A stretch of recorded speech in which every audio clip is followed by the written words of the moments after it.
Well, good morning, everyone. Welcome to the North Texas SolSmart Roundtable. My name is Dorothy Gilliam. I am an air quality planner with the North Central Texas Council of Governments in the Transportation Department. And so thank you all for being here. I know this is the Friday of Memorial Day weekend, so I really appreciate you all being here and taking the time to be here.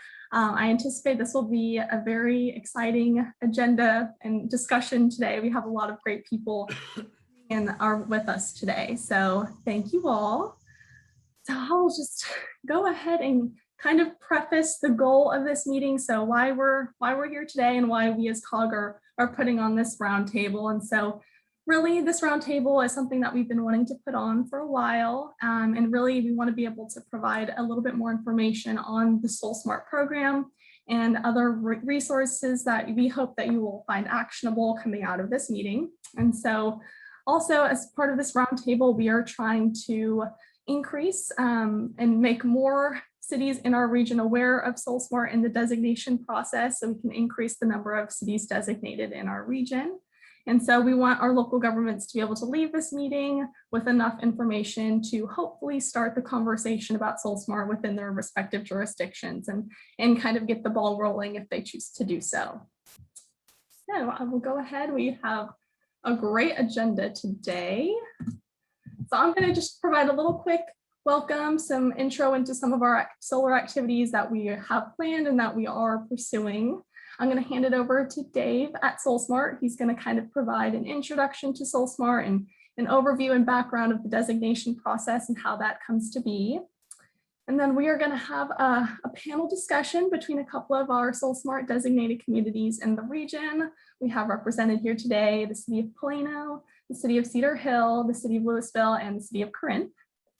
Then I'm going to hand it over to Emily with the National Renewable Energy Lab, and she's going to touch on the solar app permitting tool and how this tool can actually help jurisdictions in getting those points to become SolSmart designated. And then lastly, I'm going to hand it over to Hannah Mitchell with Solar United Neighbors, and she's going to touch upon what Solar United Neighbors is, kind of an overview of the organization and the impact that they are having in the region. And then I'll kind of close it out with some next steps for everyone moving forward. Awesome. Okay, so kind of just preface again, I think some people are familiar with our energy management and efficiency and renewable work. If some of you are not, no problem at all. I'm glad you're here today.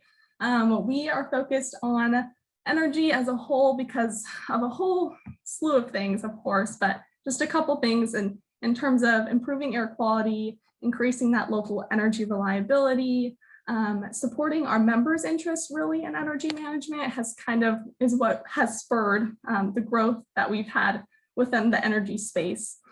And also provide some consistency among the region and trying to reduce those costs for everyone related to energy and renewables and efficiency.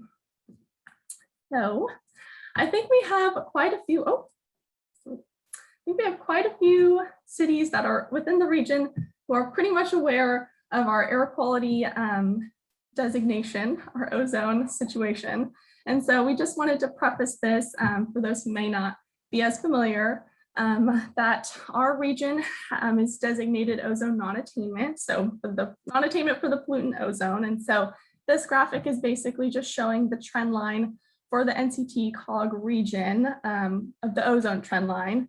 And so our ozone design value is represented by that red trend line. And as you can see, it's been trending downward since the early 2000s, excluding a couple anomaly years. But we are working to really attain both that 2008 standard and that 2015 ozone standard. And so this is as of May 23rd of this year. So it looks like we're sitting at around 71 parts per billion, which does meet the 2008 standard, but not the 2015. However, we are kind of in the beginning stages of our ozone season. So most likely you will see this number change as the months go on and as the season progresses. But this is also, again, just want to highlight for the 10 county ozone non-attainment in our region. Just wanted to clarify that. And also just a quick stat, roughly 5% of those ozone forming nitrogen oxides are attributable to electricity generation. All right, so Moving on, this might not be a surprise for anyone, but the case for solar in Texas is very strong. As you can see by the map, we get a lot of sunlight majority of the year. So solar is definitely something that Texas has taken a grip on, and the solar industry does tend to thrive here. And also just wanted to highlight that as of 2020, so through 2020, Texas ranked #2, just behind California, as with the second highest cumulative amount of solar electricity capacity installed. So that's through 2020. So Texas is moving up for sure in the solar space. All right. All right, so moving into SolSmart, I'm going to let Dave kind of touch on SolSmart as a whole, kind of a lot more than I'm going to touch on it, but just wanted to preface that SolSmart is a national designation program that recognizes cities, communities, and regions that are making the efforts to reduce those solar barriers within their jurisdiction and make their cities a little bit more solar friendly. And so very happy to have a lot of our designated cities on the line today and want to recognize them here, but we have 2 gold designated cities, the City of Cedar Hill and the City of Corinth. We also have a silver designated community, Kennedale, and we have 3 bronze designated cities, so Denton, Lewisville, and Plano. All right, and so also just some quick background.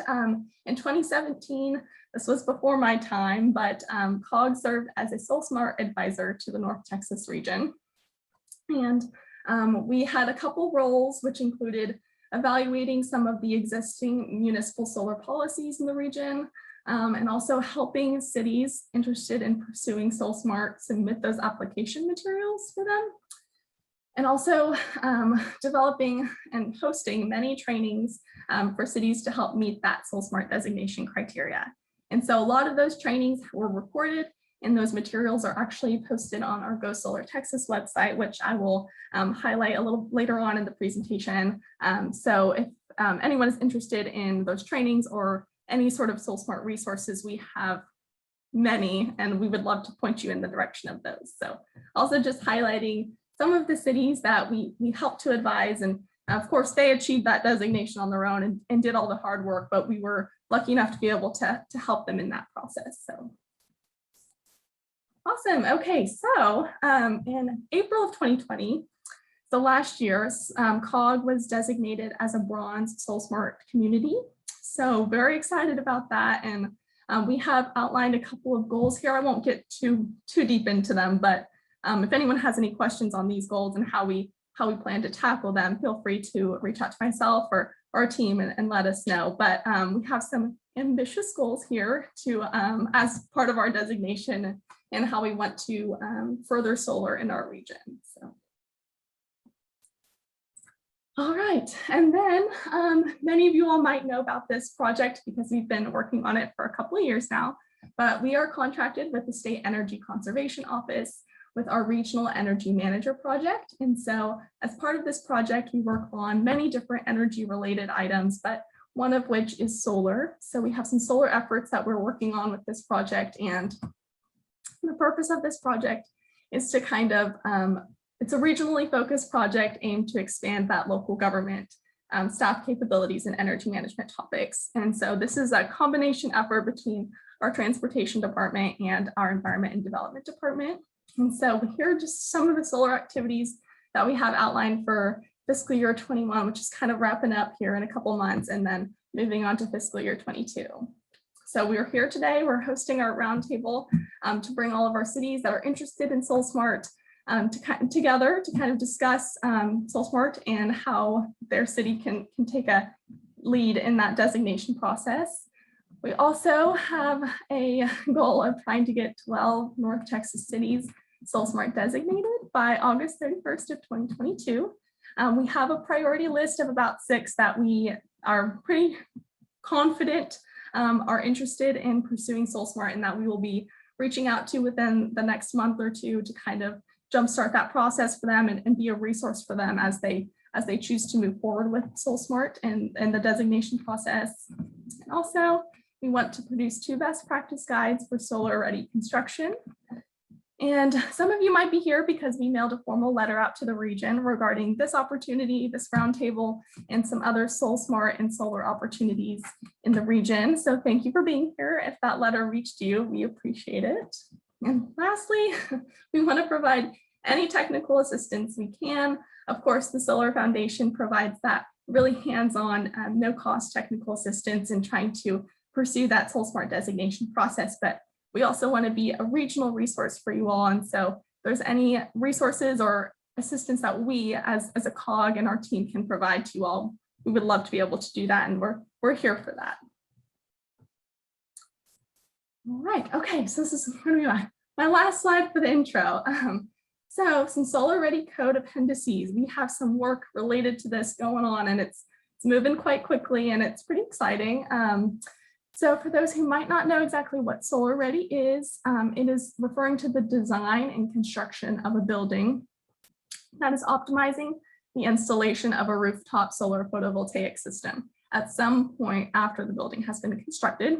So there's an appendix in the 2021 International Residential Code and the 2021 International Energy Conservation Code related to Solar Ready.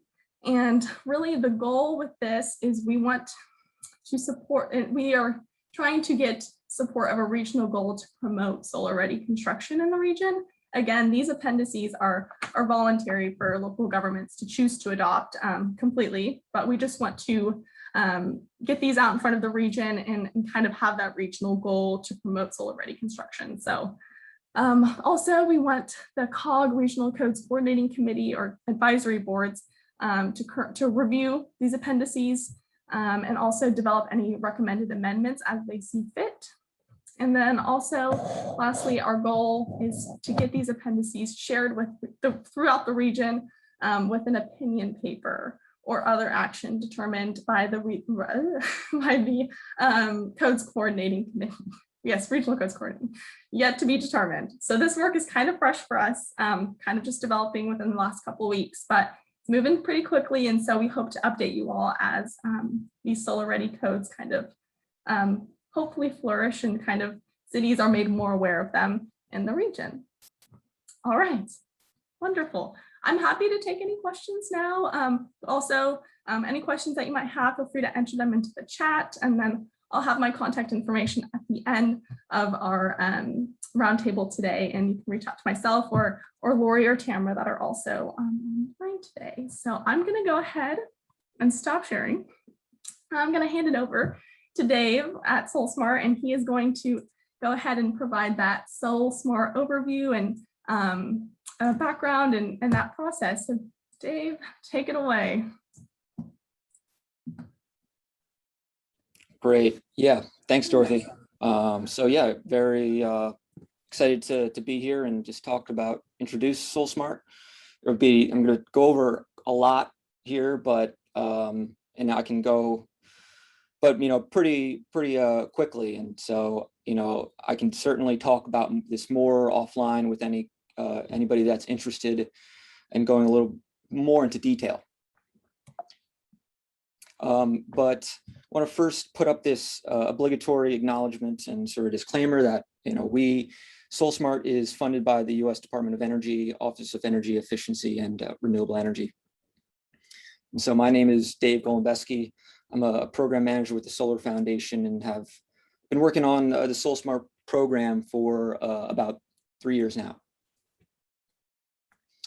And so just getting to what is SolSmart, I want to first say that, sort of underlying the idea of SolSmart is that local governments have a tremendous influence over the prospects of solar energy. And so we've created this program, and it's a national designation and technical assistance program that helps local governments make it faster, easier, and more affordable for residents and businesses to go solar within their community. And so a key question we often get is, how does SolSmart do this? Well, I have a comparison I often make is that, like LEED certification for buildings, SolSmart has established national benchmarks and criteria on how local governments can advance solar within their community. It's sort of like a roadmap and a framework to become solar ready. And so once you've met the criteria, you can earn this designation. And the designation recognizes communities that have taken action to address local barriers to solar energy and foster the growth of mature solar markets. It demonstrates that a community is open for solar business and making it attractive to solar companies and for other business development. I want to note that throughout a community's pursuit of SolSmart designation, we provide no-cost technical assistance to help communities meet their solar goals and earn SolSmart designation. So just touch on briefly on the program design and execution and who sort of leads the program. First, we sort of separate into two sides. One is the designation side, and that's led by the International City County Management Association. And so they are essentially the third-party evaluators or validators of a community's processes regarding solar. And so they will ultimately determine if a community is solar ready, if they have met these benchmarks and these criteria to earn designation. And then the other side is the technical assistance program, the technical assistance side. That's led by my organization, and we have a great team of partners. And we work with regional organizations like NCTCOG as well to sort of administer the technical assistance to help, again, local governments meet these, their solar goals, meet, SolSmart criteria. And this is a SolSmart map of designated communities. And so the program, SolSmart launched in 2016, and since then we've worked with over 400 local governments nationwide in 41 states, the District of Columbia, the US Virgin Islands. And these communities span, are urban, rural, suburban, communities with no solar experience whatsoever, all the way up to communities that are, sort of on the cutting edge. And so no matter where you are on that spectrum, there is value in participating.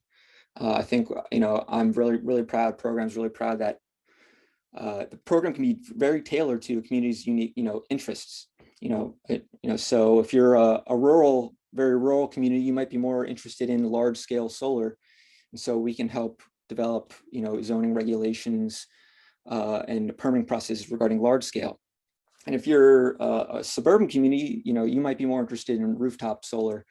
And so we can help streamline the permitting process there, create regulations there. And just touch on the communities in Texas. We have 12 communities in Texas, and including NCTCOG. We, in addition to designating cities, towns, and counties, we've also are designating regional organizations because they can have a big impact on advancing solar within a region, and NCTCOG has done quite a lot. So we're very proud to be working with them. And so if we had to boil down the three objectives of participating in SolSmart, I'd say that it's increasing transparency, increasing understanding, and reducing barriers. And in the next section, I'll be talking about the designation criteria a little bit further, but you'll see these as pretty consistent themes. And actions like these, like posting a solar permitting checklist, developing a solar landing page, gets a community closer to earning a SolSmart designation.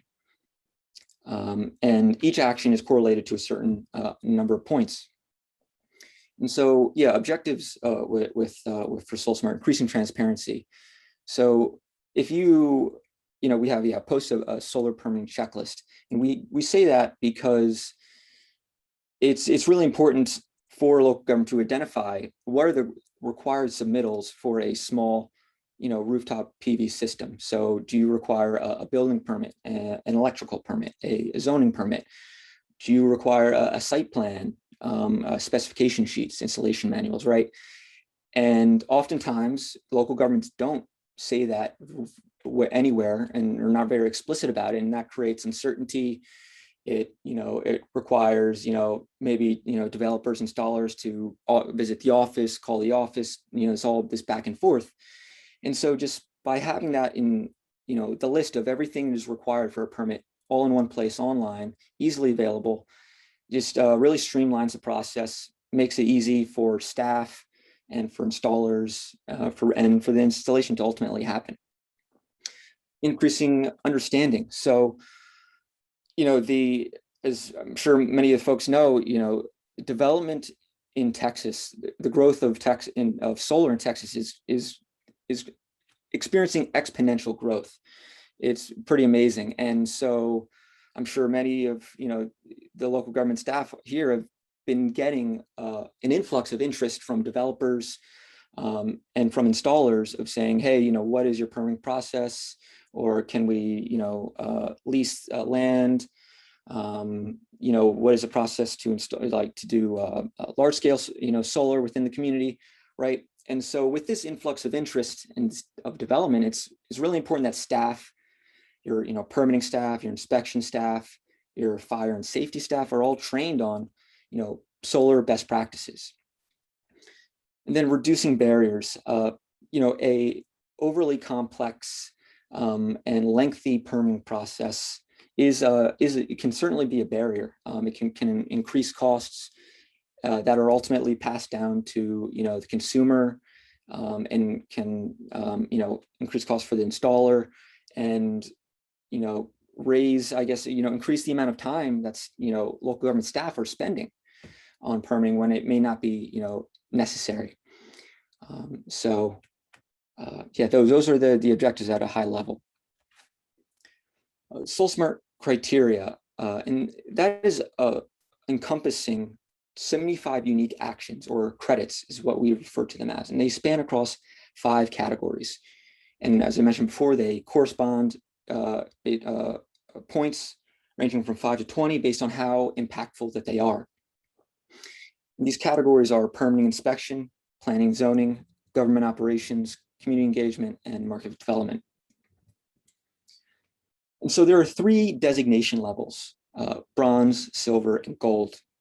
And there are point thresholds that must be met for each level. So for bronze, it's 60 points, silver, it's 100 points. And then there are specific actions that must be met to earn each designation level. So for bronze, it's a solar permitting checklist that I mentioned before. For silver, it's training permitting staff on permitting best practices. So getting into the designation criteria a little bit further, for bronze, the requirements, the prerequisites, there's these 4 prerequisites. There's the permitting checklist that I mentioned earlier, and then there's also a solar statement. And so that is a document. There's a template you see on the right-hand side that demonstrates the community's commitment to participating in the program and outlines the community's goals, their solar goals. So it could be streamlining the permitting process. It could be developing clear, and explicit regulations regarding solar. Then the 3rd specific action is a zoning review.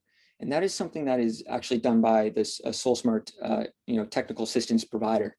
And a lot of communities find this to be, really valuable, because it's sort of like a 3rd-party audit of, community zoning code. And so the TA provider will review the community's zoning code and identify restrictions that intentionally or unintentionally prohibit solar. And so there's no requirement to adopt any of those recommendations. So I just wanted to flag that.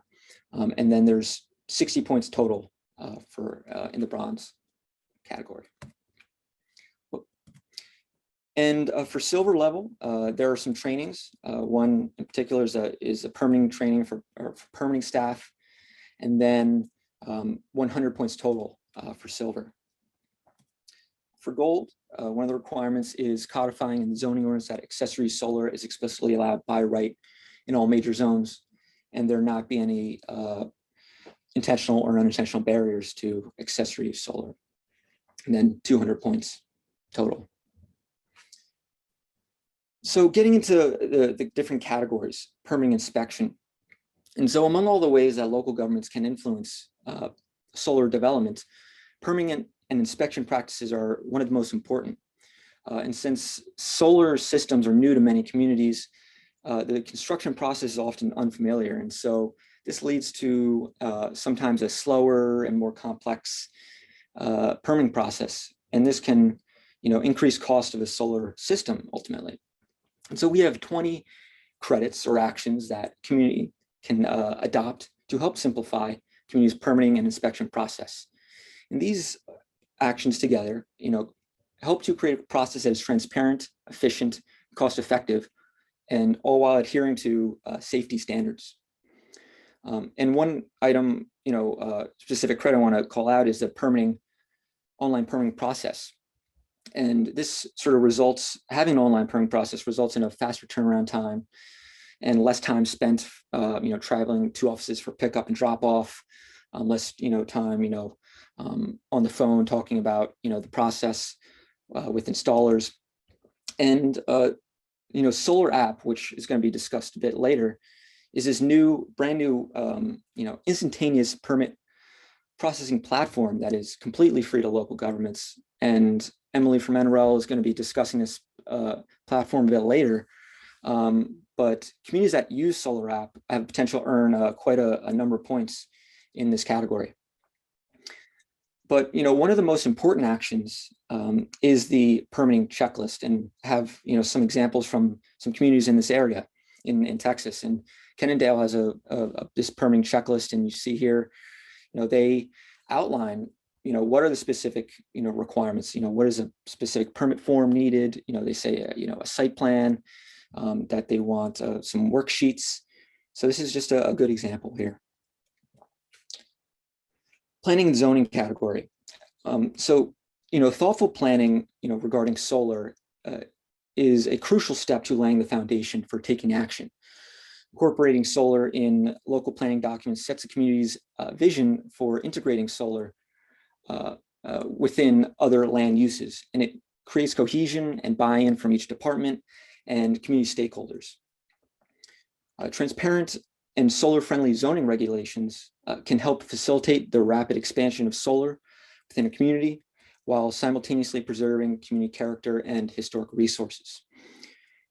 There are 23 credits in this category that highlight best practices in solar planning and zoning.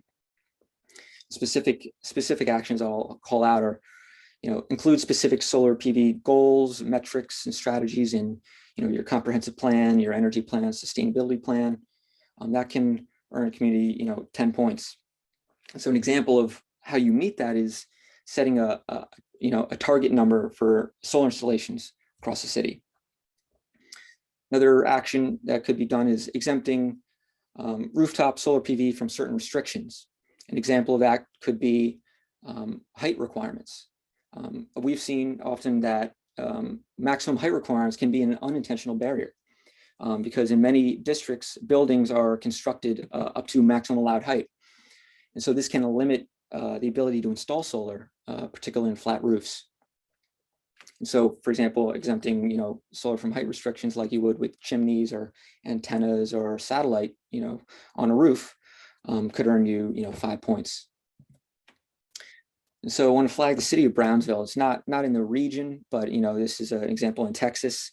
So they have this use table that is, very, very clear about where they stand on solar and the different forms of solar. And this, again, this, is a great example of, creating transparency and clarity about the different forms and uses of solar. Community engagement category. And so, this category is about how local governments are an important trusted source of information for residents, for businesses, for installers.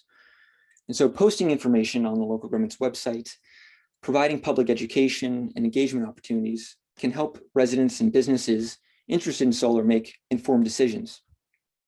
And there are 12 credits in this category that that highlight how local government can effectively engage their community.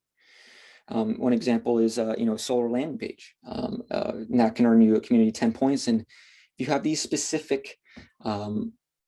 other specific pieces, like if you include consumer protection resources regarding solar or solar training and career opportunities, you can earn other additional points.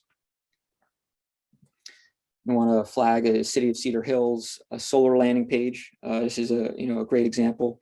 They highlight an installation on one of their buildings, and they include some information on wind as well. So this is a good example. Government operations category, and so we have this category because the influence and impact of local governments reaches beyond the role of serving as a governing body. Local governments are also, employers or landlords or consumers, and so they are in a unique position to lead by example. And there are 10 credits in this category that highlight how local government can do that. They can lead by installing solar on public facilities, public land, like the City of Austin did on their library. They can procure solar for municipal operations, which is 20 points. And the City of Denton has done this. I know they have a power purchase agreement for solar. This is from 2019, and I believe they've procured a bit more since then. Some big large-scale systems have come online in 2020, and they get some solar from there. So that's really cool. Market development category. So local governments can collaborate and partner with organizations to promote solar development within their jurisdiction. It can offer incentives, both financial and non-financial, to encourage the private sector and residents to integrate solar. And there are 10 credits in this category. And so you can earn points by supporting a community solar program, by helping to promote a Solarize or a group buy program. And Solar United Neighbors is on this agenda, and they can talk a little bit about that. But it's a really cool concept, group purchasing program. So I'm excited to talk about that, hear a little bit more about that later. And these actions in the market development category are high impact, and they can lead directly to more megawatts on the grid. So getting to technical assistance a little bit further. We've touched on the SolSmart criteria and what is required to reach designation, but one of the most valuable aspects of the program is the technical assistance. So SolSmart technical assistance providers will work with your elected officials, your local government staff, community members, to help communities update their processes to use established best practices regarding solar. And SolSmart technical assistance is funded by SolSmart and by the Department of Energy, so there's no cost to the community. So what technical assistance would look like? Well, it would start off with an initial consultation call where we would discuss the details of SolSmart criteria a bit further. We can talk about your community's interest in solar and your solar goals. And then we will establish a baseline. This is a new resource that we have developed since I'm sure many of the communities that are designated here in North Central Texas have gone through. But we have this Excel spreadsheet that's really nifty and really helps through the process. So yeah, we will establish a baseline, and we will determine what criteria has the community met already. So have they installed solar on a municipal building, on City Hall? Okay, if they have, okay, that's 20 points. Okay, we know that action has been done. Do they process solar permits online? Okay, that's great. That's 20 points. And so now that we know what actions that you have done, we can, develop a plan for a path forward to reach designation.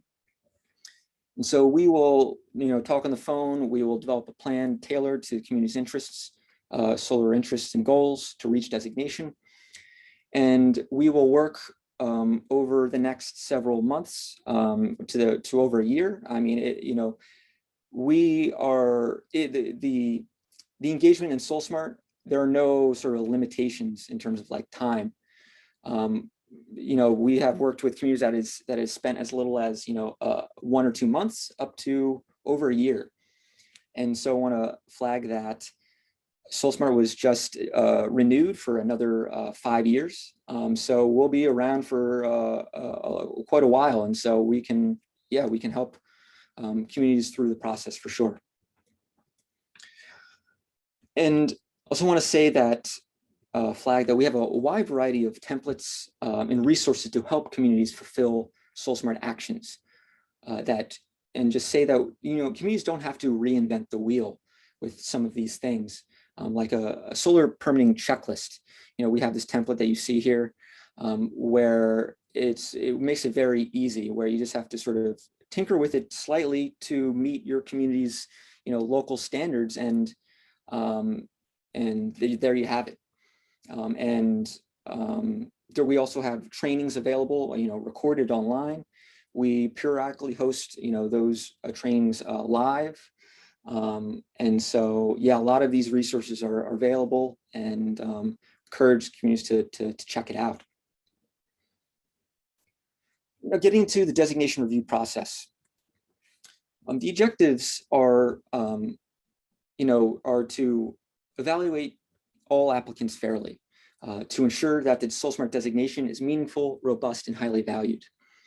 The reviewers also will pinpoint community accomplishments that should be publicized and provide local guidance, provide guidance on processes that can be improved. Just overview about the process, the steps. And so once we receive community's application, right, all of the documentation to verify that each action has been met. The two reviewers will go through the community's application and determine if the credit will be granted or denied. So they will make sure that you have completed the solar permitting checklist. They will make sure that you actually have installed solar on a municipal building, right? And they will go through that documentation to make sure that these actions have all been met. And the reviewers don't always agree, but in those cases, other SolSmart team members will weigh in. And I want to say that if a community does come up short of designation for some reason, the TA provider will work with you to resolve any issues. And one of the most common reasons that a credit is denied is because of insufficient documentation, and so that can be quickly resolved. So the results will ultimately be shared with the community and its TA provider via email. And so they will come in a PDF similar to this, and it will highlight the credits, the actions that have been granted and denied, and offer reasoning as to why. And so if you are ultimately awarded the designation, that is just, that's amazing news, and, that should be celebrated and, and promoted. And so we help out with that as well. So at each designation level that a community attains, you'll be notified and be given a communications toolkit that includes a press release template, graphics for your website and for social media, and more. You also receive a SolSmart plaque that is shipped to the community, and that is either a bronze, silver, or gold plaque. And we will help the community promote the designation. We may help promote, put together a designation event. We might post on social media, help contact local press to get the word out. Yeah, I just have some pictures here. It's just a great accomplishment. And yeah, these are the some communities with their plaques. And so just going over the process once more. So what it looks like, you would first request a consultation and talk through what your solar goals are. We'd want to have one of the first documents we'd want to have is a solar statement, outlining your commitment to participating in the program and your goals. You'll engage in the technical assistance, for however long. And then you will submit the application. You'll hear back in about 2 weeks. And then, fingers crossed, you will get the designation. And then we publicize and signaling that, you're open for solar business and you're solar ready. Now I want to close with this, that, in the past, folks have come to us and said, okay, this all makes sense. These, streamline the permitting process, creating regulations on solar, but what is the, is there a tangible impact from SolSmart? And the answer is yes. In 2020, the SolSmart program engaged an independent team to evaluate the impact of the designation program and the impact that it's had on communities it serves. And so previous to this, anecdotally, we knew that communities were seeing increased activity in solar after designation, and this study absolutely confirms it. SolSmart designated communities increased their solar capacity by 69 kilowatts per month on average, which is a 67% increase. And so the study estimates that as a result of this added capacity, $10 million in taxpayer funds for SolSmart has led to $1 to $2 billion in additional solar investment. So yeah, I mean, it's impactful, and solar is an incredible tool that residents and businesses can use for to benefit from environmental benefits and economic development benefits. And so SolSmart can help your community reap those benefits. And that's all I have. Here's my contact information. Please reach out to me if you have any questions, and check out the SolSmart website if you have any more, want to learn more. Awesome, Dave, thank you. That was a great presentation, a great overview, a good dive into the SolSmart process. And I just wanted to highlight a couple things quickly before we get into any questions, but the amount of resources that you all have on your website is incredible. So I would definitely encourage any city or local government interested in learning a little bit more about the solar process, any permitting, any sort of training, really, I would head to SolSmart first. There's a plethora of amazing resources there. So just wanted to highlight that again. And also wanted to highlight that when we were pursuing our regional designation, we also reached out to SolSmart to get that technical assistance. And that was extremely helpful for us in kind of understanding where we stood in terms of the criteria that we met and kind of getting that breakdown. So just wanted to emphasize that again. And yes, I'll open it up to any questions if anyone has anything for Dave. And again, this presentation is being recorded, so it will be available after the fact, and the presentation slides as well will be provided to those at the end of this meeting. So any questions from anyone else, feel free to enter any into the chat. Well, I have a question. So Dave, has the criteria changed over the past couple of years for the SolSmart designation process? And does that change every couple of years, or is it pretty consistent year after year? There was sort of a big change in terms of the organization of the criteria. So originally we had 8 categories, and we've sort of streamlined it down to 5. We think it's just better organized and makes more sense. But many of the criteria, the credits, the actions have stayed the same.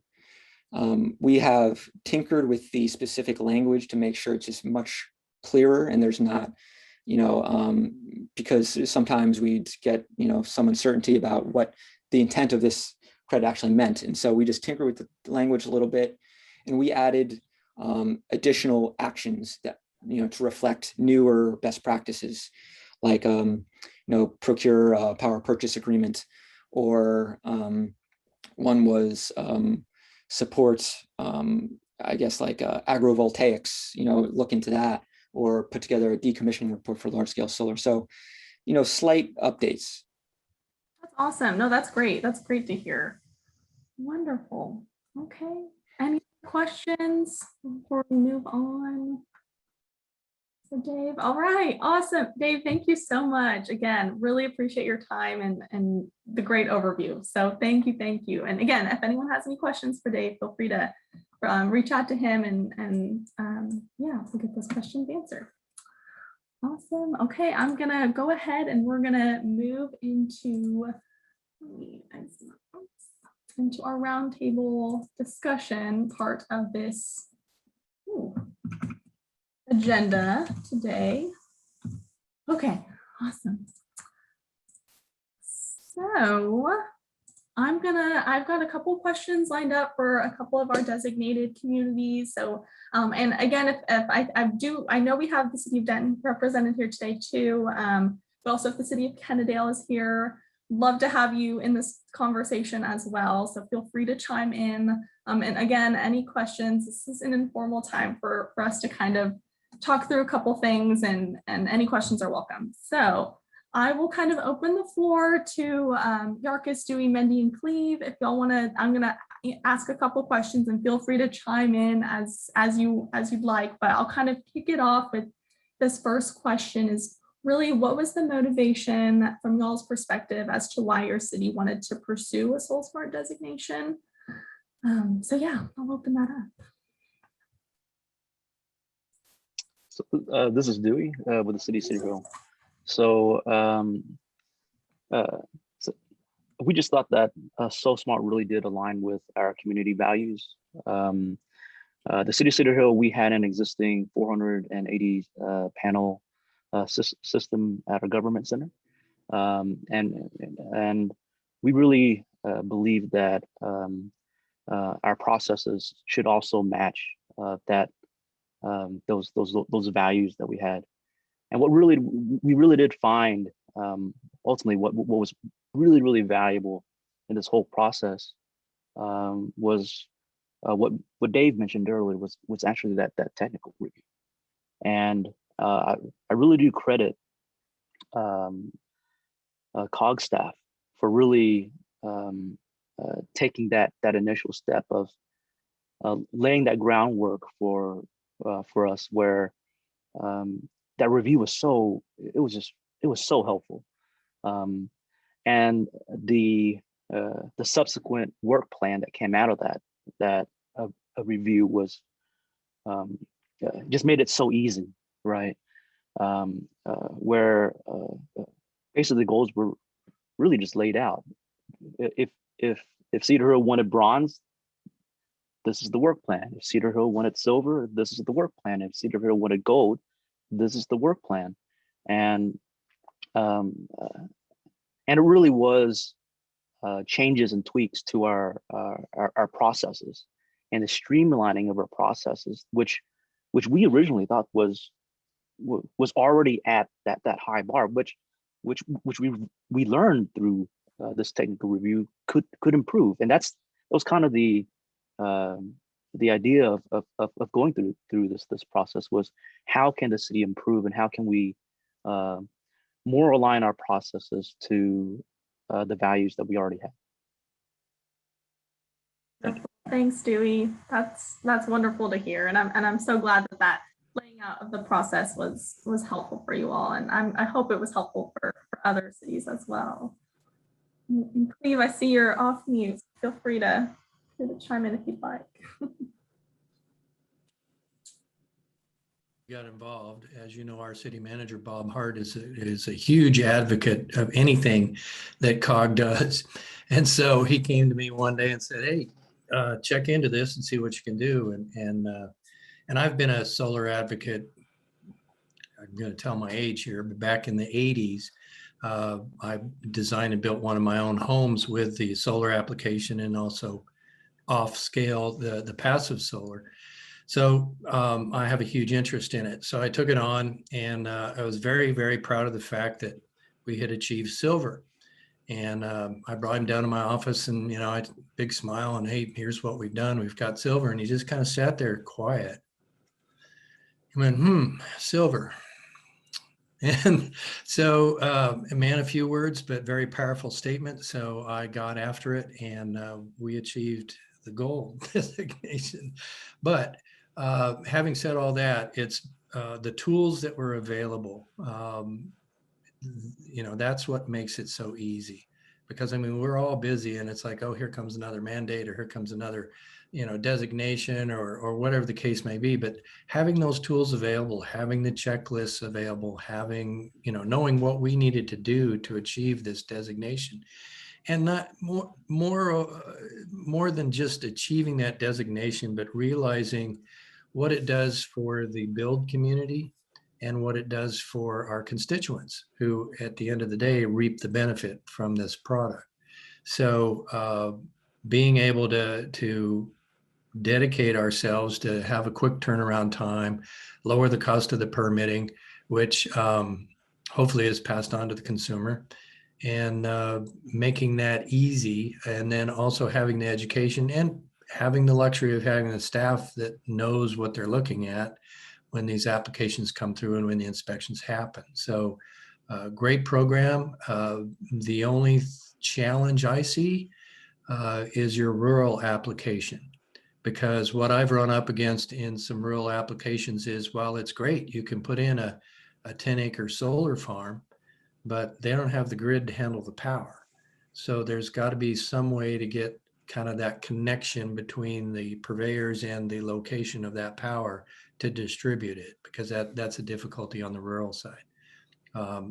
In municipalities and cities with our providers, there's really no issues, and quite frankly, some of them have some good incentive programs. Absolutely. Thanks, Cleve. Great points. And I believe the City of Corinth was one we as a COG weren't able to assist. So you all did that all on your own, which is incredible. So just really awesome and very good to hear. So I'll open it up to anyone else. Mendy, Yarkis, feel free to chime in. I'll jump in. I was gonna let Mindy go. So for the City of Plano, actually, we started this with the predecessor program called Spark. This was back in 2020, and it was part of the Solar Sunshot campaign. And they were looking for cities to participate in the early adopter program. So we applied, and Plano and Brownsville, Texas were the only two cities in Texas that were Spark early adopters. And then the very next year, it transitioned to become the SolSmart program. So the motivation for us was twofold. One, to assess and benchmark our solar friendliness as a city. And then secondly, to identify and implement best practices. Wonderful. Thanks, Yarkis. Very cool. Wendy, feel free to, if you have, no worries, no pressure. I don't have a lot to add, because this was actually a program that I kind of inherited when I first started. Literally my first day in Lewisville, I was at a workshop that you guys were holding to talk about the process that was a required first step towards certification. So instead of coming into the office my first day, I went to your workshop instead. So I don't have a lot of history that predates. I know that Cleve could probably, interestingly, speak a little more to some of the history with Lewisville than I could about how it originated. But I do have some stuff for the questions that you're going to get to in just a minute. Absolutely. Wonderful. Thanks, Mendy. Well, thanks, y'all. And so have you seen, from y'all's perspective, what has been the greatest impact within your jurisdictions that SolSmart has had after becoming designated? Have you seen a big impact within your jurisdiction, and what would you say has been that biggest impact? Can I hop in on this one? Yes, I was actually really excited about this. I was curious to see, once we did receive our certification, what has the impact been on permit numbers that we've gotten. So I did a quick pull just from, we've shifted our permit system a little bit, so I wasn't able to go back too far, but I could go back to 2015. And so from 2015 until we adopted, I looked at those numbers, and then I looked at the increase from after it was adopted and we had the certification and the processes that went with it up to last week. And we had a 248% increase in our solar permits here in the city afterwards. Some of that may be just natural market increases, but also I think the fact that it does streamline the permitting and make it easier and more visible, and has so many different people in different departments that are kind of bought in and on the same page with it, I think really helps. That's amazing. Wow. Incredible. Incredible. Oh. So I'll jump in real quick just to say, for us, the impact has been more external. This kind of validated the fact that we already had good processes, but externally, this really raised Plano's national profile as a sustainable city. And that has led to other opportunities for grants and other partnerships that have brought resources to the city. Wonderful. Absolutely. Absolutely. I'll just jump in briefly. We've seen a significant increase in solar applications. I'm averaging right now currently at about 2 a week. And we currently have 94 applications in the last 2 years. So that's been one impact. And I think it's just that awareness level that that companies and installers have. The secondary one to that, and the most important to me, is the city council's awareness of the program, because the directive to me after we presented the council with our gold designation was, let's look into retrofitting all of our facilities. So be careful what you ask for. So I've been tasked with highlighting each one of our facilities, what's available for rooftop application, and going from there. And then even so far as possibly retrofitting a lot of our facilities around the city, the baseball fields, that kind of thing. So it's growing, and the awareness level and the support of the council is very significant. And just the fact that they want to take a look at it and make that decision, I think that's a huge impact of the program. Absolutely. Amazing. Well, thank you guys. I do see Emily in the chat posed a question. What were some of the biggest obstacles, if there were any, related to pushback from management and or council in trying, either when pursuing this designation, or actually that's in pursuing this designation? Was there any, and if there was those obstacles, how did you overcome those? For me, it was kind of a two-sided coin. So it brought to the surface a lot of the concerns that different departments had that maybe hadn't been addressed in the past, because we all had this common goal that we were working towards to get this certification.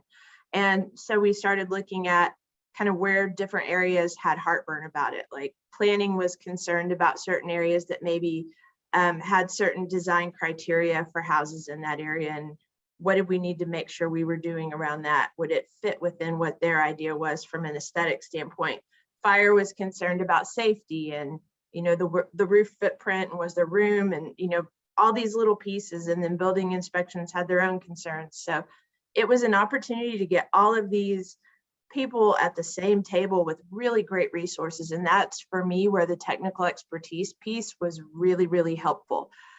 Because I'm not an expert in all those different areas. I'm kind of a generalist in many areas, and I can't speak to fire and all these different nuances. And that's where the technical expertise that was provided was just really invaluable. Being able to show examples of other communities that have successfully developed policies or ordinances, and then being able to show exact language for codes, things like that, that just really kind of break down those concerns and show how they've been addressed in other areas successfully, was really critical for the success that we saw. And the timing for us personally was perfect, because it was right at the beginning of our development code update process. And so we were able to insert a lot of this language that hopefully when we go back for recertification will get us to silver, maybe even gold, once that code is adopted by our council. So I can't say enough about how much easier it was because of the resources we were afforded through this program. So great to hear. I love to hear that. And I'm hoping that other jurisdictions can feel encouraged by that, understanding that there are so many resources out there that can help them in this process. And it's not something that it will be super intensive and we're not reinventing the wheel, as Dave said. So that's good to hear. Awesome. Okay. This is Dewey. Let's see if I can chime into that obstacle question. So I really didn't. So I saw it both as an opportunity and more of an opportunity than an obstacle. But during the streamlining process, sometimes when we streamline and make the permitting process easier, it some departments may consider it as the relinquishment of control, and you may or may not see that as a potential barrier. From going to a multi-step process to a single step process or a single inspection process, it would mean that some departments may have to let go of some of that control, right? But it really is an opportunity to make that customer experience better, right? Because in the end, it's really about how do we make the permitting process as easy as possible, and also as pleasant as possible. So that way, even just the as something as simple as the word of mouth to their neighbor. Wow, us getting this solar installation, not only is it helping our electric costs, the process was just so easy. So that may be something that cities may experience, but you should really see that more of an opportunity to streamline. And there you go. Absolutely. Thanks, Dewey. And I'm sorry, I saw a question really, I think we've kind of touched on this in terms of internal communication within your jurisdiction and trying to understand who all needed to be involved when trying to get your designation. And so would you say, we're curious about potentially the level of internal city communication related to building officials and sustainability folks on this? Was there a lot of communication? Did you have to work closely with those building officials related to this designation? And was that tedious, or was it pretty, I think we've touched on this a little bit, but yes, was it tedious? Was it pretty straightforward? It helps to have somebody who is already designated as being over sustainability, which here in Cedar Hill, I am. And here in Cedar Hill, most of our staff, we operate as one big family already. So I've already had very close communications with the other departments, the other directors. So it's something that just naturally, it came out very naturally here in Cedar Hill. And for us to work with other departments and other departments, honestly, when we showed it to them as really an opportunity to make their process better, right? We really got buy-in pretty quick. That's wonderful. That's a really good way to frame it, I think, as well. How it can be an opportunity. So, and Yarkis, yes, feel free to. I was just gonna ditto what Dewey said, same thing. We presented it as a resource, get a conference call to review it, and everyone was on board with it. Absolutely. And I know I see a couple things in the chat, and I see your question, Grace, and Dan, your response, but also just I'll throw this out there. Are permit fees? Oh, yes, Dan, great response. Are permit fees a factor for or against the transition to solar? And if y'all have any thoughts on that too, I'll just throw that out there.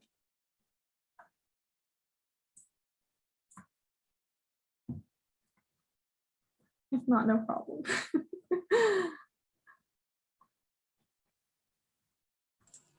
I don't think they're prohibitive in Plano. They're not. It's not a large amount compared to the cost of the solar total project, excuse me. Absolutely. Dorothy, this is Lori. Just to follow up to that, for the cities that have designation, do y'all do flat fees on permits, or do y'all do permit fees?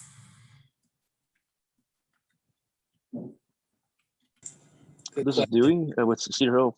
For solar, it's a flat fee, and it's very, very low. Yeah, we're the same way. It's a flat fee. And, when you look at your fee schedules overall, and whether it's legislation making us change our fees or whatever the case may be, you review them and You know, we try to be we're supposed to be nonprofit. And so you look at what your costs are. And when it comes to solar and that application, in order to benefit or expedite those programs, the fees are always an obstacle. So we just made the decision to make it a flat fee and a minimal cost. And that's helped significantly. It's a flat fee here also.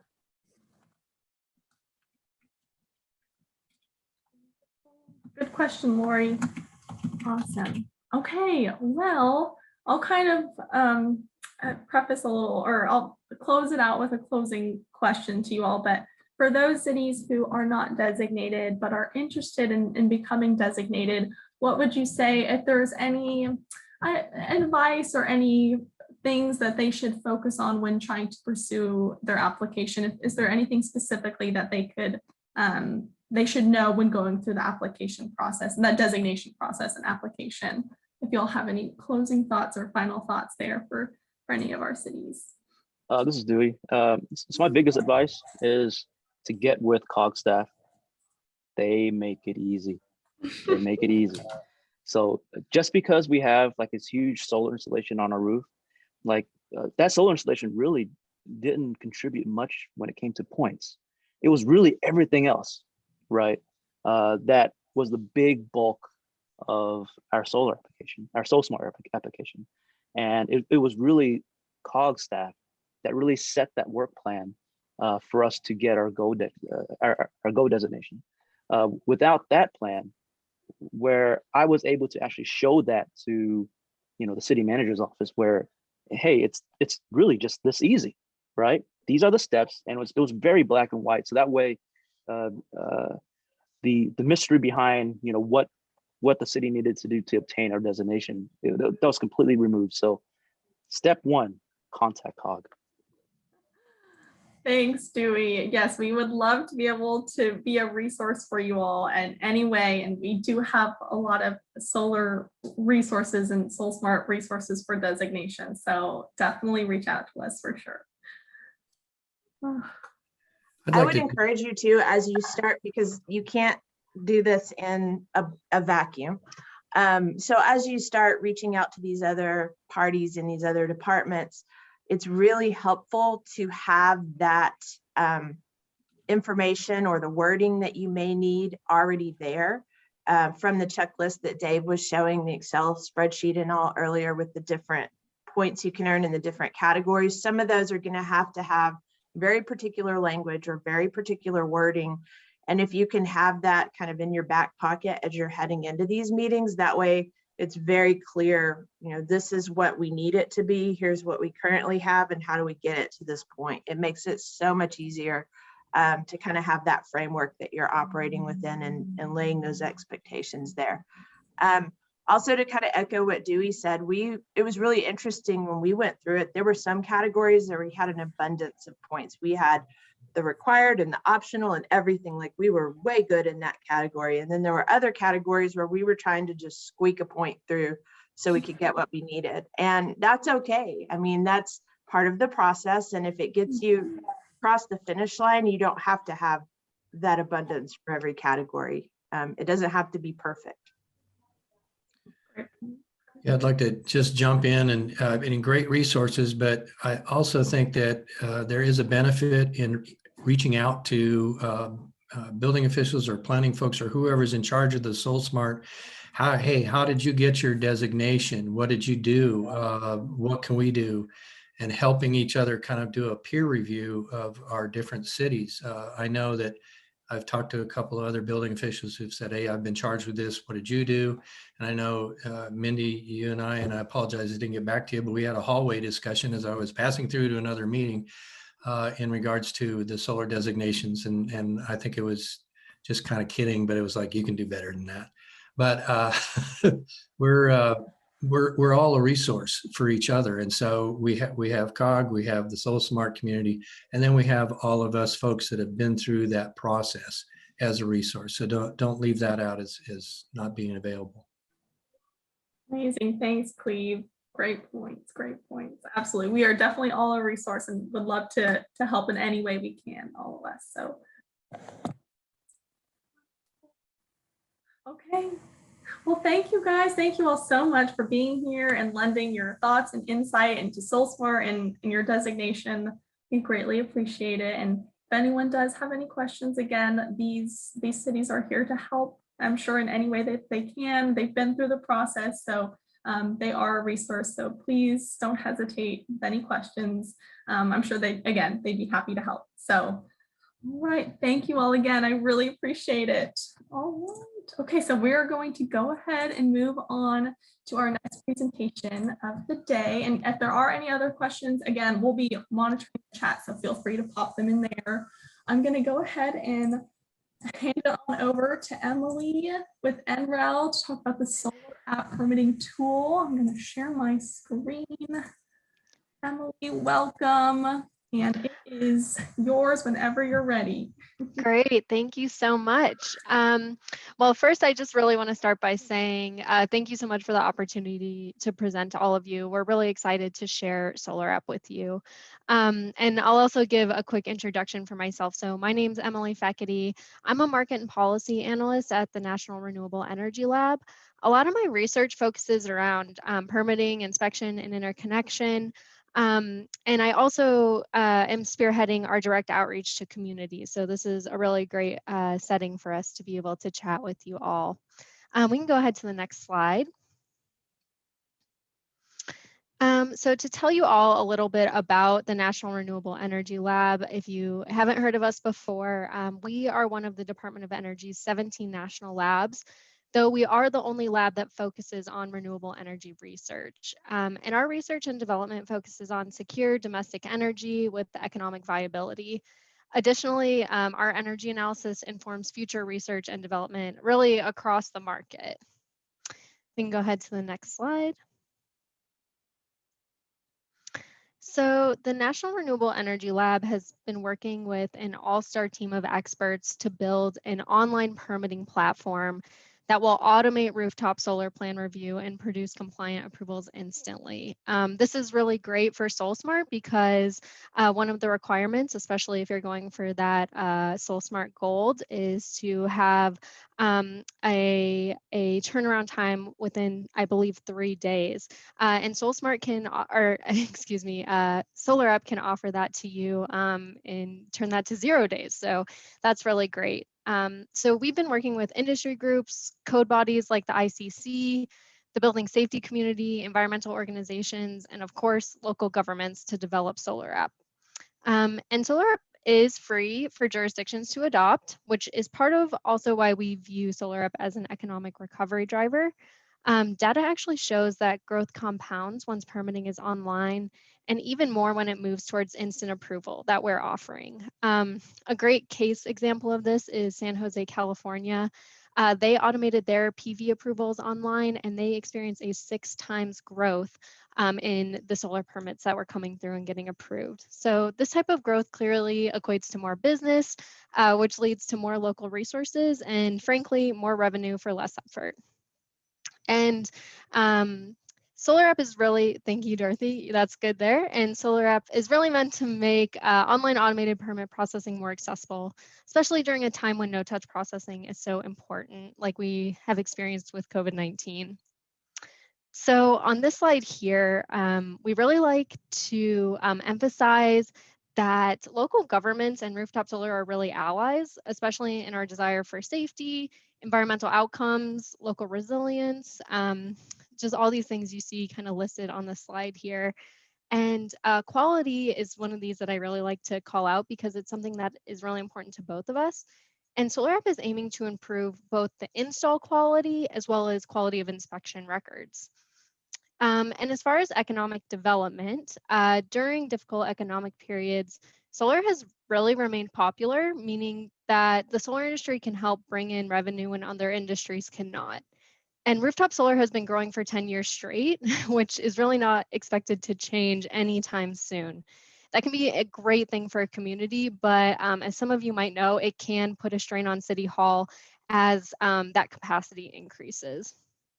So how a local government responds to that volume has a large impact on the growth they can see. And so Solarup and our team of partners, we really feel that we have a mutual opportunity to support your constituents' desire to go solar. And as Solarup reviews rooftop solar installs at a faster pace, your permitting team is not going to face any additional burden from the growth. And some other great pieces is that our system helps adapt to new technologies and code years by keeping up to date. And you can continue to collect the same fees to support the growing volume of non-standardized systems. We can go ahead to the next slide. Thank you. So something that I've really is just so clear from the conversation that has been happening today is that we all want solar to succeed. But unfortunately, right now, US homeowners actually pay more and wait longer for their solar than in other top solar countries. And from the homeowner's perspective, permitting really begins shortly after the sales and site review and design phases, because that's where they're getting most of the attention. And industry invests thousands of dollars on each customer to get them to that stage, mostly on engineering work. But once your constituents' design is complete, the permit and interconnection applications are in, they're essentially left to wait.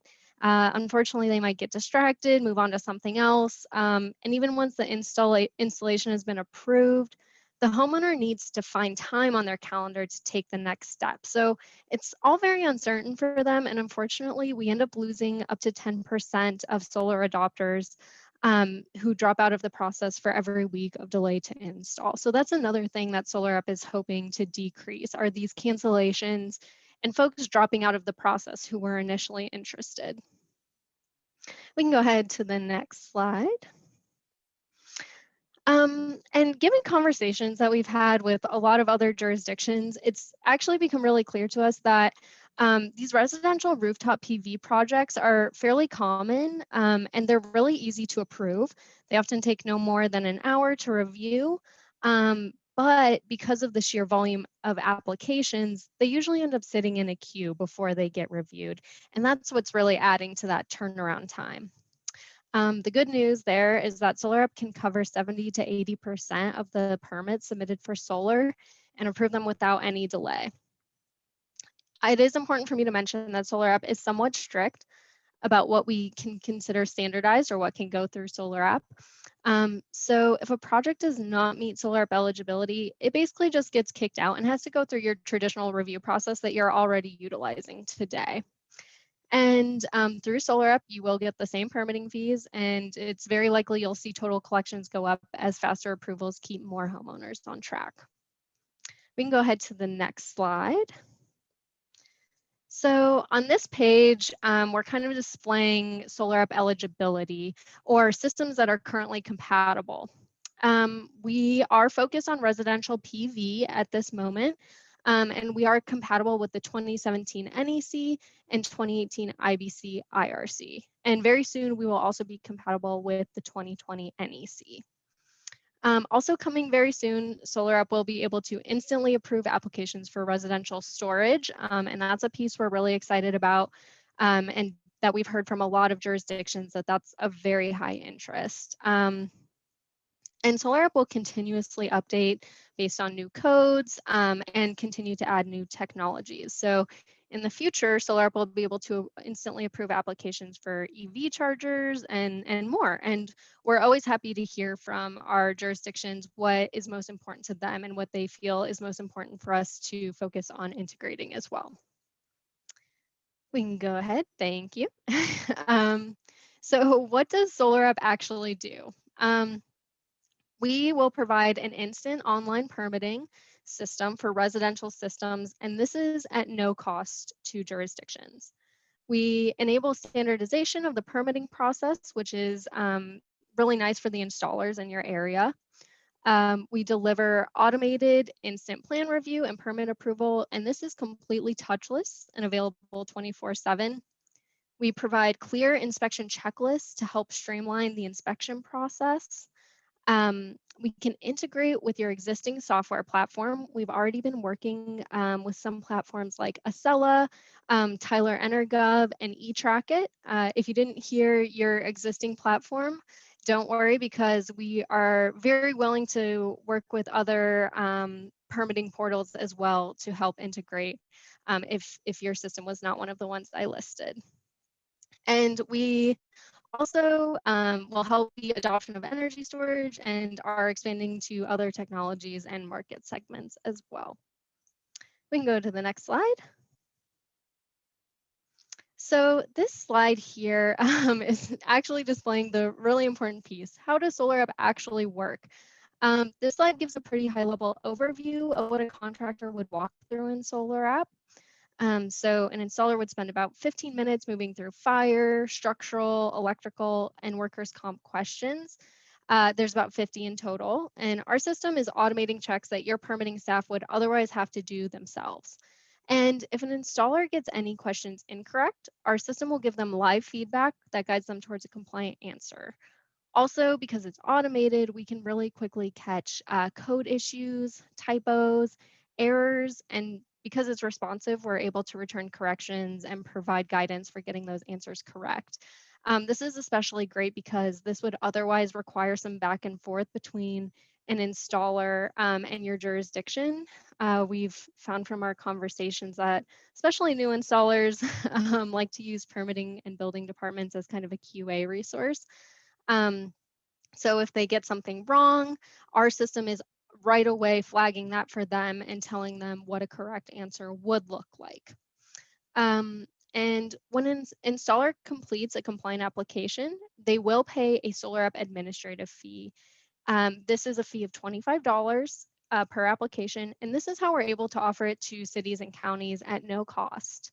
The installer is also able to pay your jurisdiction's fee on Solarup. This is done through a Stripe account. And so if that is done, if you choose to go that direction, then the installer will pay that fee and Solarup doesn't touch that money whatsoever. As soon as they pay that fee through a Stripe account, it goes direct to your jurisdiction's bank account. And once payment is complete, the permit is instantly issued with an inspection checklist and other content for your inspection team to verify in the field. And again, this is all through a no-touch process that allows really for 24/7 instant permitting. We can go to the next slide. So we do have a couple adoption options, and Solarup is very adaptable. Really, there's two main options that we currently offer. The first is a standalone model. This is for jurisdictions, cities and counties who only accept applications via email, mail, or in person, and are not currently using any type of portal.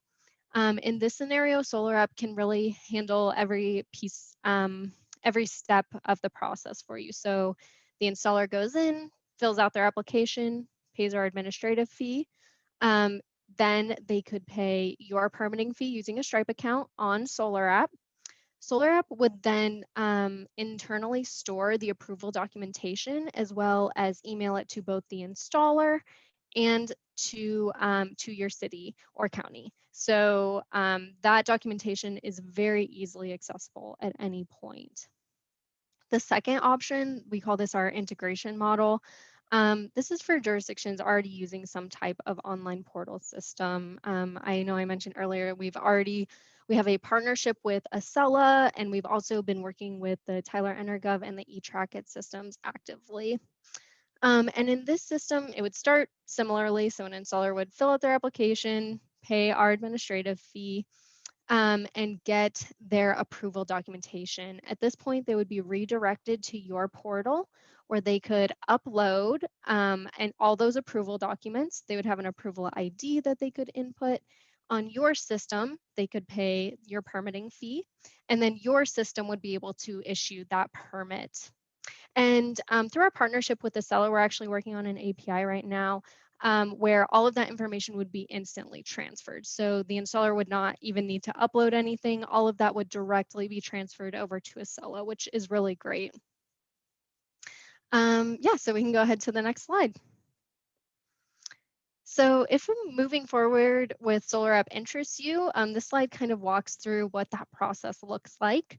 It would include selecting the right integration method, inputting some local settings, and then running some projects through as a pilot. And I do want to mention that NREL and our partners are very hands-on in this process, or really, I should say, as hands-on as you need. We are actively working to develop online trainings around adopting Solarup, and we are offering kind of personalized meetings to help through that process as well. I also want to mention, I know I've kind of mentioned these inspection documents and approval documents.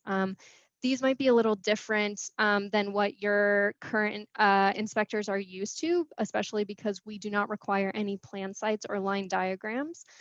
We think our inspection checklist, we kind of designed it around those items. So we're kind of trying to cover our bases there.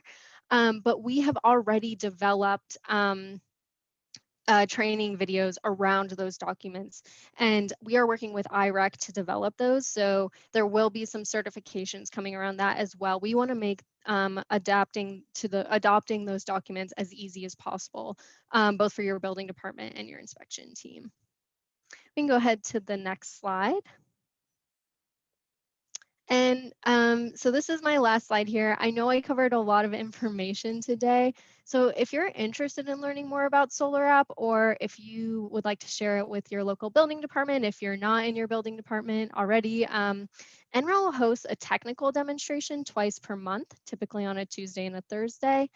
And this slide displays some of our upcoming demos we have scheduled. So if you're interested, please reach out to the email on this slide, or if you have any questions, you can reach out to the email on this slide. And during these presentations that I have listed here, we actually do a very technical walkthrough of what an installer would actually see, what the interface actually looks like, our inspection documents, things like that. So all of these things that I kind of briefly mentioned today, you can receive a lot more information on those during these demonstrations.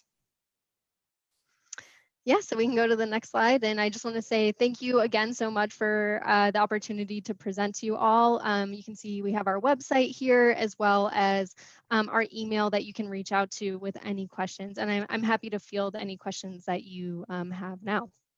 Wonderful, Emily, thank you so much. A lot of really great information. And I'm hoping a lot of cities will look into this and can see it happening in their jurisdiction and utilizing it. So if anyone has any questions for Emily, we can field some questions right now. If not, feel free to contact her or the Solarup team after the fact. Yeah, and I will put my personal email into the chat as well. So if you have more direct questions, you're welcome to send those to me as well. Wonderful, thanks, Emily.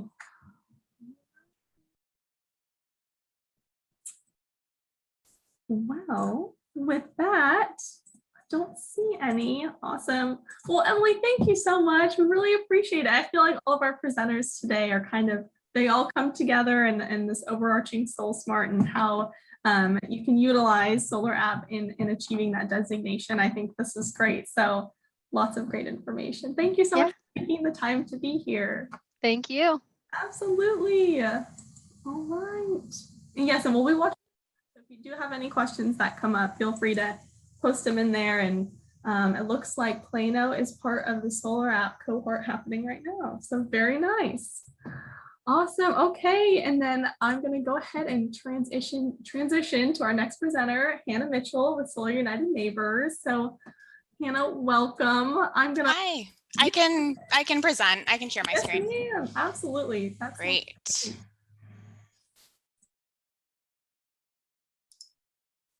All right. Oop. Hang on one more time. You're so good. No worries.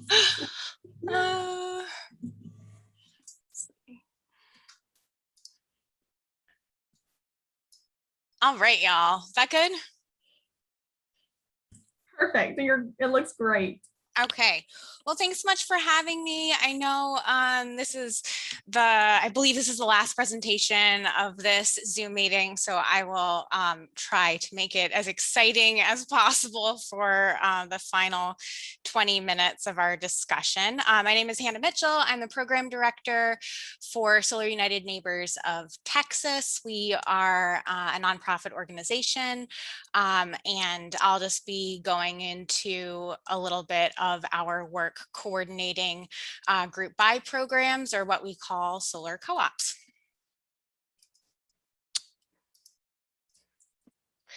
So just to give you a sense of what we'll be talking about today, I'll talk about what Solar United Neighbors does and who we are, go over our solar co-op process, as well as considerations for the retail choice market of Texas, talk a little bit about the Plano Solar Co-op in the North Central Texas area, and then also just give a brief overview of our other programmatic work, including engagement and advocacy. So Solar United Neighbors is a 501c3 nonprofit organization. We are unaffiliated with any installer or product, and we help people join together, go solar, and fight for their energy rights. And we really see this as a mutually reinforcing process. So the more people who we can help go solar and physically get panels on roofs, and the more engaged and informed energy customers there are, then in turn we can get better solar policies that make it easier for even more people to go solar and remove barriers to access to solar. We are a national organization with about 130,000 supporters across the country. To give you a snapshot of how we got started, back in 2007, our now executive director, Anya Schoolman, fielded a request from her son and his best friend, who were in middle school at the time. And they had seen a documentary at school, and they were really fired up. Never underestimate the power of young people. And came home from school and they were like, Mom, we have to put solar panels on the roof. And so this was Washington, D.C. in 2007, and there wasn't a ton of consumer-facing information about solar at the time.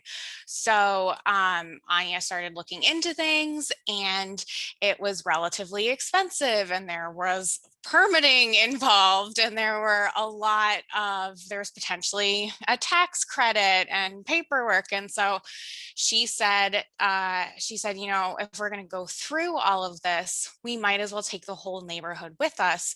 And that way we can learn from one another, and maybe we can leverage our numbers to get a better deal on the installation. And so they formed the Mount Pleasant Solar Cooperative. And from this group of 50 neighbors going solar together, we have now become a national organization.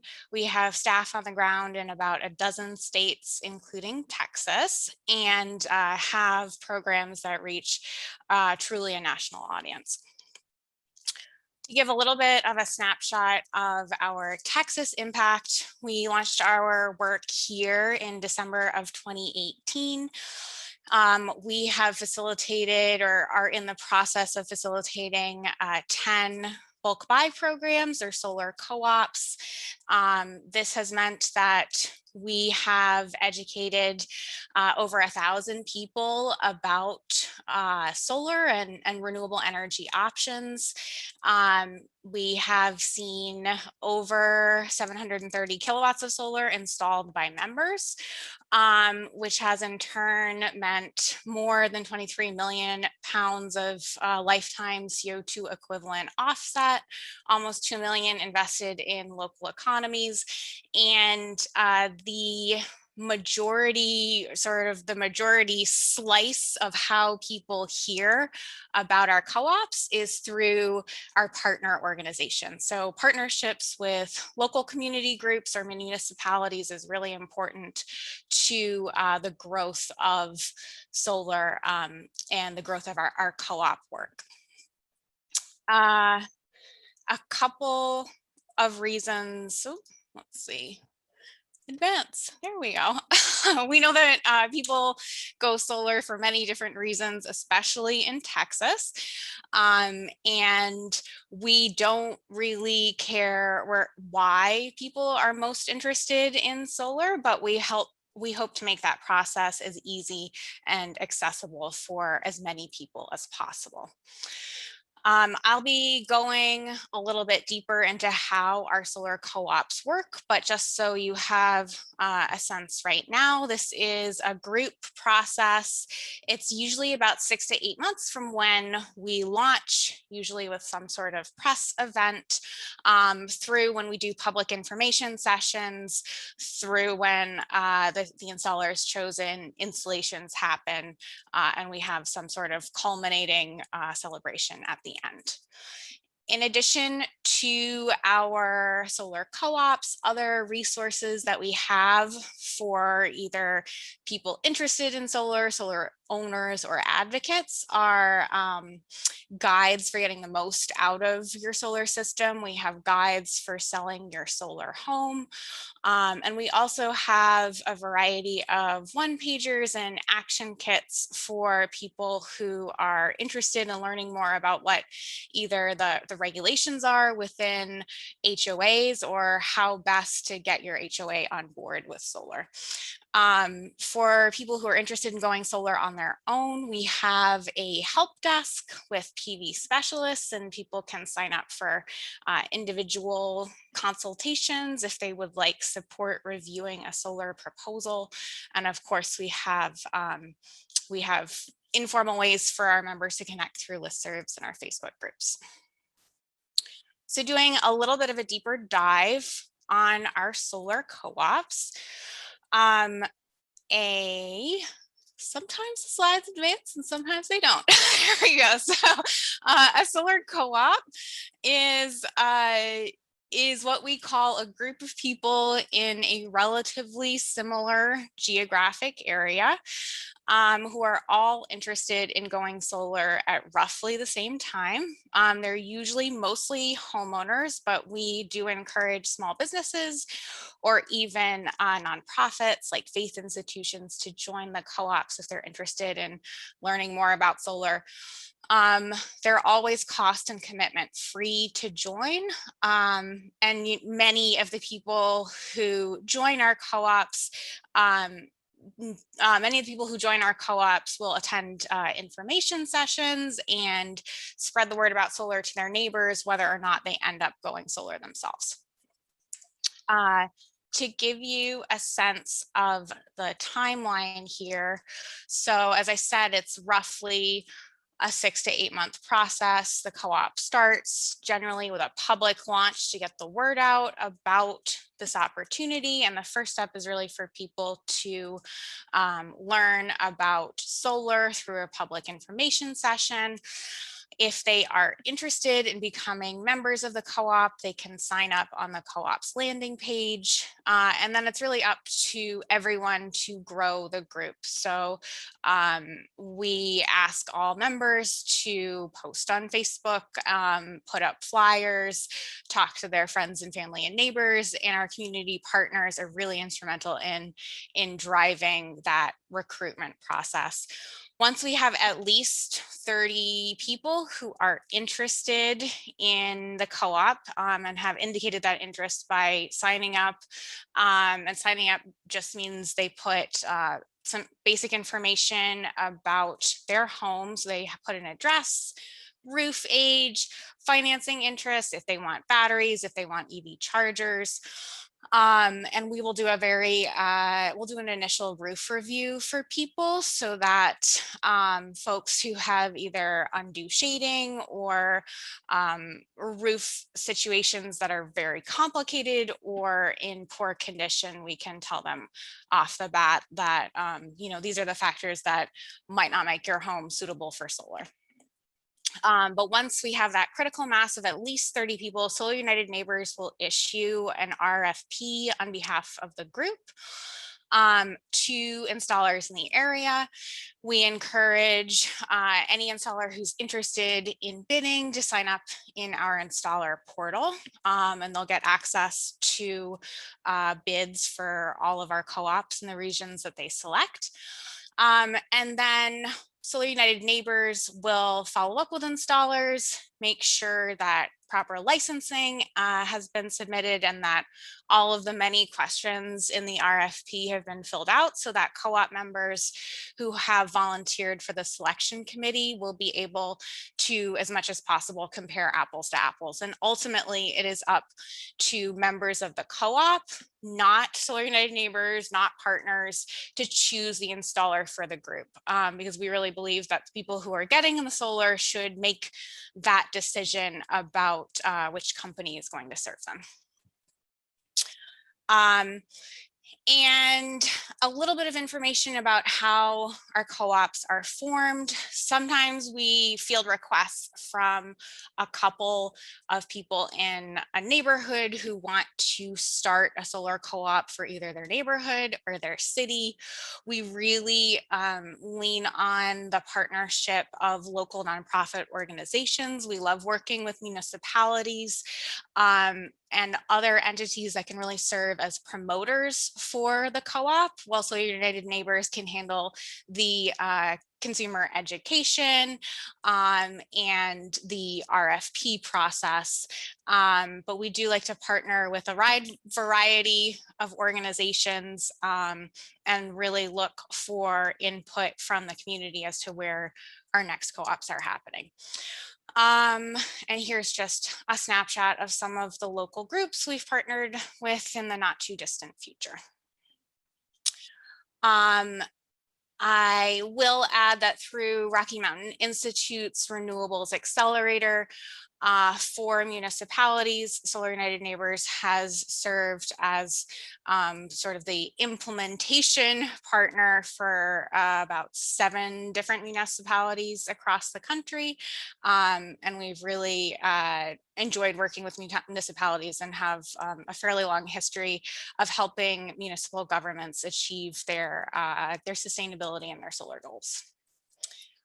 Some additional community benefits for solar.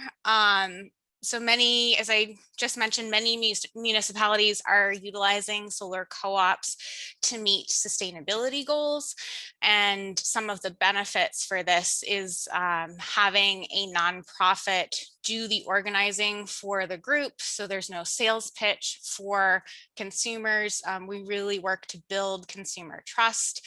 We also have a strong technical background, and we manage a lot of the back-end consumer management and tracking through our sales force. And we have done more than 250 solar co-ops across the country. So we can roll these out on a relatively quick timeline without the need to, say, hire additional staff for the city to help make this work. We can roll things out quickly without the need to build extra infrastructure. And through our installer neutral RFP process, we can also help with procurement on a quicker timeline than might ordinarily be the case for a municipality. And we, of course, provide ongoing consumer advocacy and continuous support throughout the process of going solar and beyond.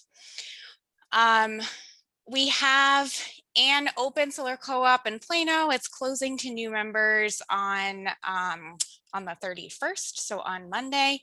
And we've been really thrilled to see this group grow beyond our goal of 100 members. As of the most recent count, we are up to 132 members.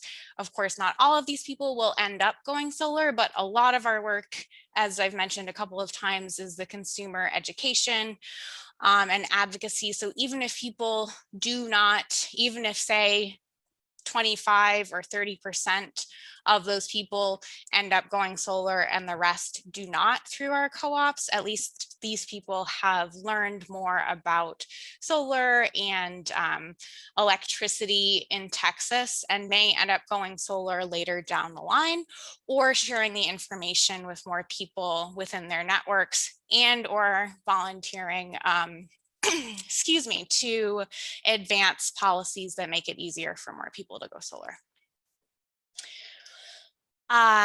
One of the things that is unique for our Texas program, and is of course unique for going solar in Texas, is the lack of a statewide net metering policy, which we have observed makes it really confusing for individuals who are trying to figure out whether or not they're going solar, what the economics of that decision look like. And so one of the additional areas where sun can have a value add is in our analysis of retail electricity plans that are available to people who are solar owners or looking to go solar. So a recurrent issue that we had been hearing since launching was confusion and questions from people about how their utility bill was going to interact with their solar purchase. So we partnered with Texas Power Guide to conduct an analysis to provide some generalizations. And we also provide individuals, whether you're going solar through our co-ops or not, with a custom report. They have to request one, but it's a free custom report that will compare any solar proposal or an existing array against available retail electricity plans to allow people to best select a retail electricity plan that will complement their solar. We have also built out, and I can drop these in the chat in just a bit, but a landing page with more information about what earning bill credit in Texas looks like, as well as a couple of different webinars to help folks understand the complexities of that. And when we were looking, so just a little bit of background information on the retail analysis project, when we partnered with Texas Power Guide, we modeled buyback and non-buyback electricity offerings into center point service territory. We are also able to do this in encore service territory. So we cover those two major territories. We're not currently able to serve AEP territory, although they're pretty similar to what we see for Encore, actually. And we assumed average 15-minute interval, annual low profile. We use pvwatts.org. And the end result is that we analyze and ranked plan annual costs versus the relative solar system size. And so this is what a custom report looks like this is sort of a snapshot of what a custom report looks like for interested solar owners. It'll show sort of their electricity usage profile, and we'll rank a couple of different plans that could offer them a good benefit for their solar. And so we also like to explain to people that there's a variety of different plans to look out for within the retail choice marketplace. You can look for plans. Some plans are sort of a one-to-one situation, similar to a true net metering scenario. Some are at a lower rate, but offer a little bit also lower credit for your excess generation. And what we've really seen is that your best option depends on your relative system size, and there isn't a one size fits all. So that's why we've been happy to be able to provide these individual custom reports to folks who are wanting them. A couple of additional programs that Solar United Neighbors offers.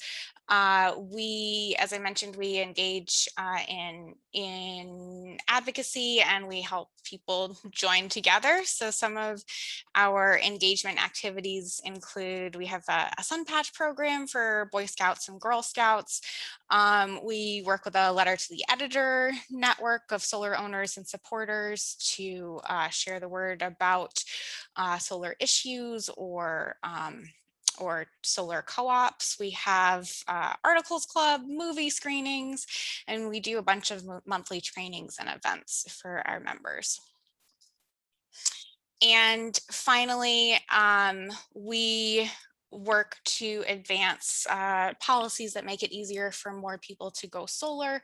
And on a national front, we are working on a 30 million solar homes campaign. We encourage people to check out 30millionsolarhomes.org.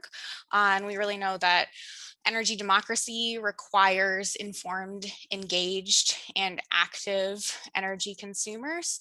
And we hope to see in the future more and more people able to access solar. So thank you so much for the opportunity to connect and speak with y'all today. We would love to expand our relationships with municipalities in the North Central Texas area. So please do drop me a line, and I welcome any questions that you may have. Awesome. Thank you so much, Hannah. Love hearing about all the stuff that you all are doing related to solar and all of the great advocacy and engagement that you guys provide. I think we have a couple of questions in the chat. I see one, can the solar, I believe that this is in reference to the solar co-op, but can a solar co-op be set up as a microgrid for a community to make the community share clean energy, even if some folks don't want the solar panels? So we haven't to date worked with microgrids. I know there's been a lot of interest in developing microgrids, and this is sort of a cutting edge, both policy and technology conversation. So how our co-ops are generally set up is that it's individual people who are deciding whether or not they would like to purchase solar panels for their home. So folks will sign an individual contract with an installer. We, of course, support community solar options, but we're not currently working in the space of microgrids. So that's something we're definitely interested in. Wonderful. That's a great question. And awesome. Good to hear. Good to hear. And then I also see a question. If someone is living in Arlington, can they join that Plano Solar Co-op? Go ahead and join. It's solidneighbors.org/Plano. If we look at your address and it looks super far outside where the installer has indicated they are willing to travel, we'll let you know. But with just a few days left until the co-op closes to new members, we encourage you to just go ahead if you're interested. It doesn't, as I said, signing up is cost and commitment free. And once you fill out a very short form, we'll be able to say, oh, this is fine, or like, you're really too far away, but we'd love to talk to you about going solar on your own or starting a co-op in your area. Wonderful. Thanks, Hannah. And also in the chat, just want to make note of some shout outs to you and Solar United Neighbors and all the great work you all are doing. So just wanted to throw that out there. And then also if somebody wanted to sign up, they go to, I think you provided a link in your slides, Hannah, but if you, beautiful, she's on it, you're on it. Okay, and then I also see, have you seen increased interest in having energy storage for resiliency to be able to keep electricity when the grid goes out? Yes, absolutely. The interest in storage has skyrocketed. And we have both a webinar recording for people who are interested in learning more about home storage. And we have a guide, like a home storage guide, to help answer just very basic questions that people are having, like how much of my home can be powered with storage, what do different battery options look like, and basic costs and the technology elements of home battery backup. And anyone who joins one of our co-ops can indicate, yes, I'm interested in storage. And then that will let the installers know that are bidding on the co-ops, oh, 75% of this group has an interest in batteries. That's something that we should include in our bid, and we should make sure to have, a couple of different offerings and perhaps a competitive price point for storage, since there is so much interest. The other component, yeah, so people are looking to storage for resiliency in the wake of the storm. And we also know that just having more distributed generation in general can help reduce that wear and tear on the grid, to help provide a little bit more of a cushion when there are instances of extreme demand on the grid. Wonderful. Thanks, Hannah. That's awesome. And to find that resource on the storage side of things on your website, I'm sure those are all available on your website. Those are all on the website. Let me see if I can pull them up quickly. And if not, just drop a line to Texas team at solarunitedneighbors.org. But I can probably pull it up right now. Wonderful. Thank you. All right. If there are any other questions, feel free to pop them in the chat. I'm just going to close out with a couple of resources and kind of action items, next steps coming out of this. And I just want to again thank you, Hannah, for being here and providing all of that wonderful information. And if anyone has any questions, yes, Hannah put that Texas team email in the chat. So definitely feel free to reach out and get any answers to your questions. So thank you again. All right. So I'm just gonna hop through a couple resources here for those who might not be aware of our Texas-specific solar clearinghouse. Truly, this is our Go Solar Texas webpage. We have a lot of really great resources for various audience types, information on SolSmart, and a FAQ, a lot of great info. We are going to hopefully be in the process of updating some of our information on here as solar has advanced so much over the past couple of years. Some of the things on this webpage we're hoping to develop a little bit more, but also just wanted to highlight some of the best management practices that we have on our Go Solar Texas website.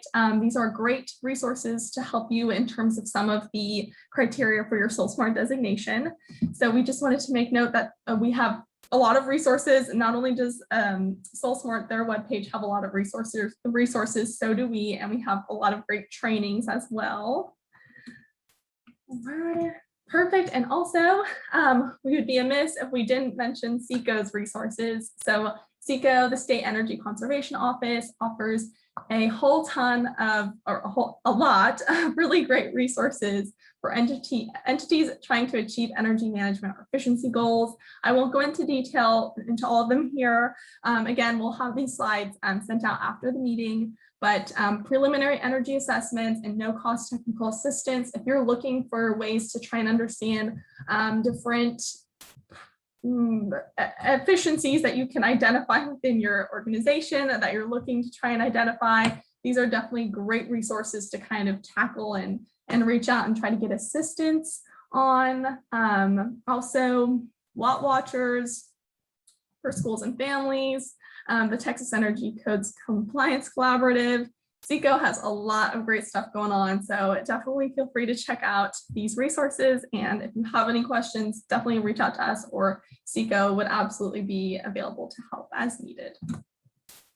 Also, some upcoming grant funding opportunities from CECO. They will be releasing 2 notice of reimbursement grant funding application requests. So grant funding is coming out to assist local governments and county governments with LED lighting retrofits specifically, and for local and county governments and local county governments, and then also electric vehicle charging stations for local and county governments. So grant funding is coming out. So if you want to be the first to receive any notifications on when this will be coming out, definitely sign up and via the link here. And again, this will all be sent out. So feel free to hit that link. All right, awesome. And so we just wanted to close with some next steps and action requested of you all moving forward. So after having this roundtable, what can you all do as a local government and related to SolSmart? So definitely feel free to, not only if you would like to share this recording with and any SolSmart information to other departments within your jurisdiction, and really to try and pursue that SolSmart designation. If that is something that you think would be of value to your organization and you could see moving forward, with, you feel free to contact us or the Solar Foundation or SolSmart for technical assistance. Again, we are all here to be a resource to you all, and any way that we can do that, we would love to. Also, again, don't reinvent the wheel. We have many resources out there, not only on the COG side, but on the SolSmart side, and also leveraging the expertise of those regionally designated communities already. There are many best practice resources that can help you in assist you in meeting those SolSmart criteria and getting those points. So these are just a couple of those best management practices and resources. And again, these can all be found on our Go Solar Texas webpage. And that's all we have today. Just wanted to throw some of our contact information out here. Again, interested in achieving a SolSmart designation, we're here to help in any way we can. And yes, if there are any other questions, I have yet to look at the chat, but again, I just want to reiterate how happy we are to have you here. This is the Friday before Memorial Day weekend, so I apologize for that, but really happy to have you all in attendance, and looking forward to helping either you all advance SolSmart and getting that designation for your jurisdiction and solar in general in our region. So I'd be happy to open up to any questions if you all have any. And I just, again, want to give a huge shout out to our presenters today. Incredible, and I so appreciate you coming here and presenting on all the work that you all are doing and ways that you all can help our local government. So really appreciate it.